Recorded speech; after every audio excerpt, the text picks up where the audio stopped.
Ali em que Dom Pedro I proclamando a independência, dando, né, o grito do Ipiranga, aquele quadro ali é cheio de incoerências históricas, né? Olá, meus amigos, tudo bem com vocês? A gente está passando aqui para mais uma edição do Avesso da História, né? Você já conhece o quadro.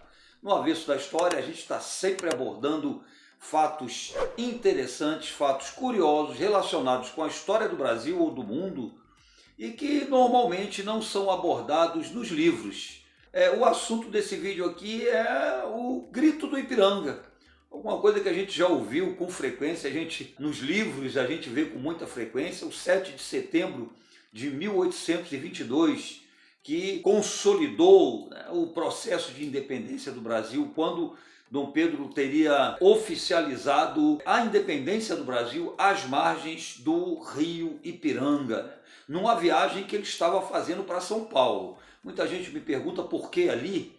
Na verdade, o Dom Pedro I ele estava indo a São Paulo. Naquela época o Brasil estava muito agitado politicamente, e o Dom Pedro estava fazendo umas viagens, né, para algumas regiões do Brasil para tentar tranquilizar a população, enfim, estava no que a gente chamaria hoje de um trabalho de natureza política. Só que naquela época a coisa era muito complicada, essa questão do deslocamento. Então ele estava indo para São Paulo, tá? E ele parou ali às margens do rio Ipiranga. Mas por que às margens do rio Ipiranga? Né? Por que exatamente ali? Antes de mais nada, é importante a gente entender que a independência do Brasil ela não foi fruto do heroísmo, né, pessoal do Dom Pedro I. O que explica a independência do Brasil na verdade, é o conflito que havia, né, entre as classes dominantes de Portugal, a burguesia mercantil portuguesa, os comerciantes portugueses e as elites brasileiras, os grandes proprietários rurais, a aristocracia rural brasileira que queria manter a liberdade de comércio, que foi conquistada com a abertura dos portos, que aconteceu na época em que o Dom João VI veio para o Brasil. O conflito entre as classes dominantes de Portugal e do Brasil é que, né, explicam o nosso processo de independência. O Dom Pedro I ele foi pressionado pelas elites brasileiras em função dos interesses, principalmente dos interesses econômicos dessas elites. Mas eu falava aqui do cenário, né? Porque ali às margens do rio Ipiranga. E aí entra o avesso da história. Gente, o que eu vou falar aqui não é folclore. Há registros nessas viagens que o Dom Pedro fazia, sempre ia alguém registrando, né, todo o trajeto, os acontecimentos, e há registros de que o Dom Pedro I não estava se sentindo muito bem. Não estava nada bem, estava com uma diarreia, coisa que o pai dele, Dom João VI, também sofria, tinha uma diarreia crônica. E ali, quando ele chegou às margens do rio Ipiranga, ele achou que ali era o local ideal para ele se aliviar, né, do que ele estava sentindo. Tá? Então ele parou ali por isso, realmente ele estava mesmo com diarreia. Tá? Parou ali, então isso explica por que aquele cenário. Mas exatamente nessa parada foi que ele recebeu duas mensagens, uma vindo das cortes portuguesas, né, um decreto anulando as medidas que ele tinha tomado aqui no Brasil enquanto príncipe regente. Uma delas, o Cumpra-se, por exemplo, né, foi um decreto que anulava as leis portuguesas, os decretos portugueses.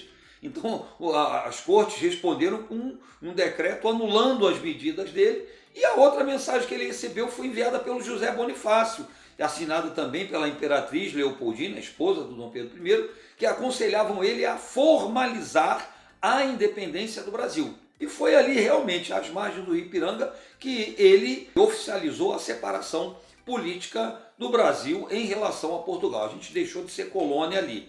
Tá? Agora há alguns detalhes interessantes que a gente tem que colocar aqui no avesso, isso também não é folclore, tá? Em relação, por exemplo, aquele quadro, né, do Pedro Américo, do pintor Pedro Américo, aquele quadro que todo mundo conhece. Tá? Ali em que Dom Pedro I proclamando a independência, dando, né, o grito, né, do Ipiranga, como ficou conhecido, aquele quadro ali é cheio de incoerências históricas. Né? Em um lugar, eles não estavam em cavalos ali. Essas viagens eram longas e cansativas e cavalos não aguentavam. Eles estavam montados em jumentos. Tá? O jumento ia lá, né, lentamente e tal, mas é um animal mais resistente. Ele é um animal mais resistente. Então não tinha aqueles cavalos, né, bonitos que aparecem no quadro, Outra coisa também incoerente ali, né? O uniforme, a vestimenta que eles estão utilizando ali, todo mundo fardado, fardas de gala. Gente, ninguém fazia uma viagem dessa utilizando aquelas fardas. Então, o resumo da ópera, esse quadro é uma alegoria, né? É uma ficção, né? É uma ficção. Tá? As coisas não aconteceram daquela forma. Isso aconteceu na história de outros países. Né? Tem muitos quadros que retratam grandes imperadores, né? Pinturas equestres. Napoleão foi mestre em encomendar esse tipo de quadro. Coisas que realmente eram, se fosse hoje em dia, a gente chamaria de Photoshop, né? Mas que realmente se preocupavam em engrandecer o personagem histórico retratado ali. Espero que vocês tenham gostado aí do nosso avesso. Deixe seu comentário, deixe sua sugestão, compartilhe, não deixa de se inscrever no canal e aquela recomendação de sempre. Vá lá no nosso Instagram, participe, né? Conheça os nossos conteúdos, tem muita novidade por lá. Tá bom, gente? Então, eu deixo um grande beijo para vocês, tá? Um abraço da Polis e até a próxima edição do Avesso da História.